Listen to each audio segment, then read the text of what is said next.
دوستانو تاسو اوس ډیر په اسانۍ سره کولی شئ چې د سعودي عربستان یو کلنه ملټیپلی انټري ویزټ ویزا او ورسره درې میاشتنۍ سنګل انټري ویزټ ویزا ترلاسه کړئ. نو راځو دې باندې خبرې کوو چې په کومو شرایطو برابر کسان د ویزې لپاره ثبت نام یا اپلای کولی شي او د دې ویزې فیس څو دی.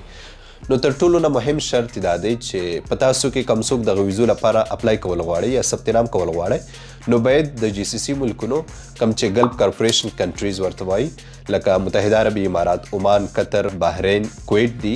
که په تاسو کې کوم څوک د دغو هیوادونو اقامه یا 2 کلنه ویزا ولري نو دغه کسان کولی شي چې دغو ویزو لپاره اپلای وکړي.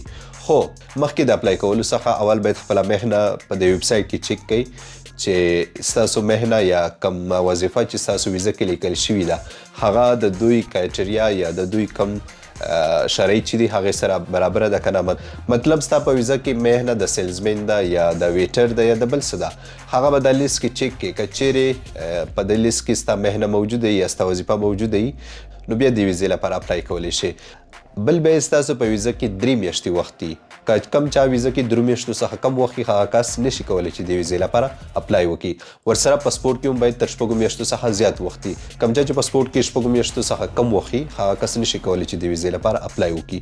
اوس راځو فیس باندې خبرې کوو چې د فیس څو دی.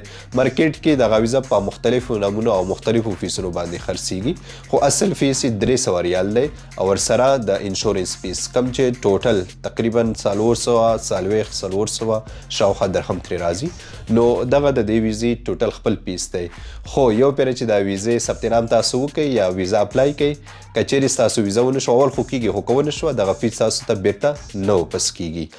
اوس دلته خبره دا پیدا کیږي چې دغه ویزې لپاره به ثبت نام یا اپلای چېرته کوئ. ګورئ دوستانو کم څوک چې دغه ویزه غواړئ تاسو ته ضرورت نشته چې د سعودي عربستان نږدې سفارت یا کنسلګرۍ ته ورشئ. بس دغه ویب سایټ چې په سکرین باندې درته ښکاري دې ته لاړ شئ. دلته پخپله کولی شئ چې د ویزې لپاره ثبت نام وکړئ. خو که بیا هم په تاسو کې کم څوک نشئ کولی چې د ویزه ځان ته پخپله واخلئ نو بیا کولی شئ چې د کوم وټساپ شمېرې په سکرین باندې درته ښکاري دې له لارې زموږ سره تماس ونیسئ.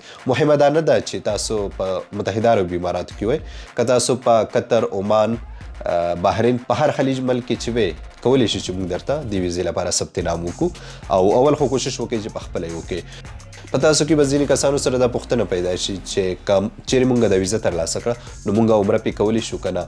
خو بالکل تاسو عمره پرې کولی شئ خو کله هم چې حج سیزن راشي په هغې وخت کې تاسو عمره پرې نشئ کولی.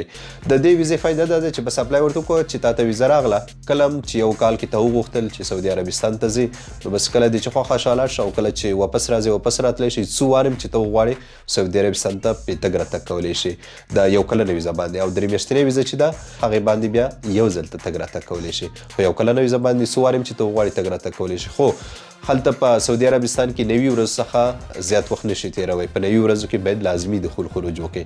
سمه ده نور نو الله دې وکړي چې دغه معلومات تاسو ته ګټور تمام شوي دي. که دې په اړه نور څه و نو انشاءالله هغه بیا تاسو سره زه شریکوم.